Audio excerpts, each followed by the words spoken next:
Ivana, yan. Although you have vlog, nakikita ka nila lagi, parang in a way, open ang buhay mo sa vlog mo, diba? Pero, paano mo na-maintain na at the same time, parang ikaw pa rin yung, parang hindi pa rin ganon all out, yung alam nila sa buhay mo. Yung merong, nakakaya mo pa rin na, meron pa rin mystery, parang ganon. May privacy ako at meron pa rin ang mga, hindi na, yung parang sa akin lang, yung masarap yung gano'n eh, yung some things are kept to myself. And hindi talaga lahat-lahat ilalabas. But I am again, a public figure, so lahat ng mga comments nila about my life, I have to take that. But some things are nice to be kept to. Oo nga eh. Yun nga eh. So parang hindi lahat nagagawa yun somehow. Oo, siyempre, karamihan ng celebrity gusto may i-keep for themselves. Pero parang nahihirapan na mag-keep talaga ng major sa part mo na nakakaya mo. Masarap eh. Na, at the same time, nakakapag-share ka pa rin ng part of yourself. Yeah. Diba? Yeah. And I show a big part in myself, especially in my vlogs. That's a big part. I welcome them into my home. Yun. But, yun, hanggang, pero syempre, importante, hindi lahat. Pag tinanong ka, Ivana, saan ka mas gusto mong kilalanin? As vlogger, as an actress? Masarap din yung actress. Masarap, syempre, grateful ako sa vlogger. But, iba ang artista. At iba yung pag sinabi, ay, artista siya, lumalabas siya sa ganitong show. And masarap din. Speaking of artista, syempre napanood ka nila last sa Batang Quiapo, di ba? Pero medyo matagal na. Yan. Pag ganon, ang dami nagtatanong, daming nag-request. Iba na, pinakali na yung mapapanood. Anong feeling mo pag ganon? Nakakatuwa. Kasi hindi pa rin ako nakakalimutan at kahit lumalabas ako, tawag pa rin sa akin bubbles. So I'm very thankful and I'm very grateful and ready na ako magtrabaho. Siyempre, I really asked for some time to travel, to relax, and to mawala yung stress and all. Kasi lalo naman tayo dumadaan doon eh. So ako, binibigyan ko sarili ko ng bakasyon. Bakasyon with my family, enjoy the life abroad, and then come back home, work. Pe-pressure ka ba kapag ang dami nagka-clamor na bumalik ka sa teleserye, moving, gano'n? Hindi naman ako nagpa-pressure. More on nakaka-touch sa na-excite ka, sa natutuwa ka, yung clamor sa'yo. Okay. So, yung love life mo, paano mo yan nakikip din na secret? Secret ba or may mystery pa rin? Ganun talaga. Kapag bawat date ko or bawat delete ako? Diba? Ayun naman ganun. Sinabi ko na yung dati pa. Na kapag may ilalabas ako, yun na yung taong makakasama ko habang buhay. So, dahil wala pa nga, hindi lumalabas. Ibig sabihin, wala pa. Wala pang sure na, na ito na talaga. Kasi hindi ako magdi-delete. At hindi ako yung makipag-away sa... hindi ka magdi-delete na kumbaga ipopost mo to. Pag nag-break na kayo, i-delete mo o i-unfollow mo. So, pag pinost ko, ito na talaga siya. Pero may in-unfollow ka na ba? Na date mo or something? Ayun na. Ayun. So, siyempre, maraming may gusto kay Ivana. Pero ano talaga ang gusto ni Ivana sa isang guy, sa isang tao? Napaka-simple. Yung tumutulong din at may puso, family-oriented, and walang yabang. Kasi pag mayabang sa akin, extra. Ayun.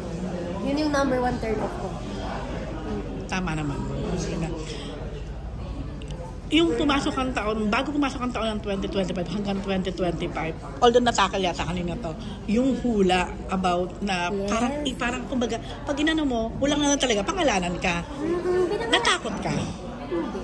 Alam mo, yung mama ko, kasi natakot si mama? Oo, Maria, ganyan siya.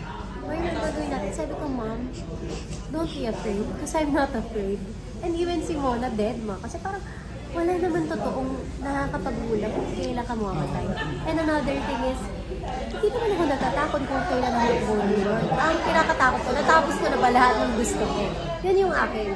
But for me to believe a prediction of when I'm leaving the world or when I'm gonna get sick, I'm gonna get this, there's no truth. Ang isa lang nakakaalam si Lord. Tama. So, Maganda yung sinabi mo na hindi ka natatakot. Hindi ka natatakot sa hindi death. ka natatakot. We all go there. Yeah. So, anytime, ready ka. Kung kailan ako kukunin Okay. alam mo, questioning ko siya, bakit? Correct. Pero, natatakot ka na hindi mo magawa yung mga gusto mo pang gawin. Kasi gusto ko maraming baby. Tulad ng mga ano pa yon. Ano pa yung mga hindi gusto mo? Yun nga, makapag-asawa, maraming anak. Makita ko sila lumalaki, tumatakbo yun. Okay. Iba na ano pa gusto mo? Career-wise. Ano pa? Sabi nila, parang si Ivana, hindi siya masyadong ano na, pero sabi mo nga kanina, iba pa rin yung makilala ka bilang artista. Pero parang meron tuloy connotation na parang si Ivana, hindi siya masyadong ganun sa acting. Hindi siya ganun ka-excited, mas focus ka sa vlog, parang ganun. Hindi naman ako super focused. And ako kasi, gusto ko yung mga hindi ko pinagagawa din na role, syempre. And, yun. Pero may mga gusto ka pang gawin. Oo naman, marami pa. Ano pa ang gusto mo makilala kanila bilang isang actress? Hindi mo makilala, pero I wanna try horror and Horror talaga. Yes, I love it. At gawin nilang multo kayo. Ganda mo to.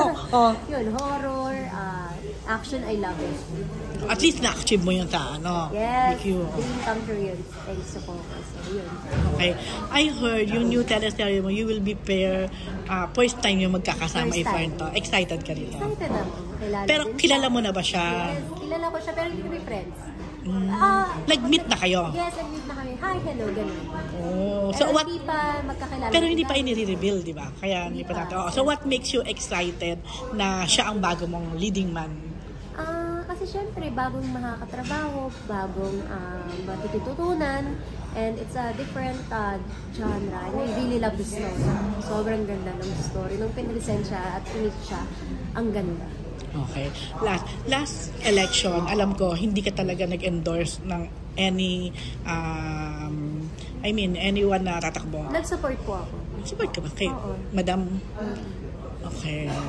Pero ngayon, parang mas open ka to support this... I'm more vocal now, and I want to use my platforms to support the organization that actually has, pareho kami ng which is ito nga ay ang... Which is AGAP. Ang AGAP, ano ang sinusuportahan niya? Ang AGAP ay sumusuporta sa mga magsasaka.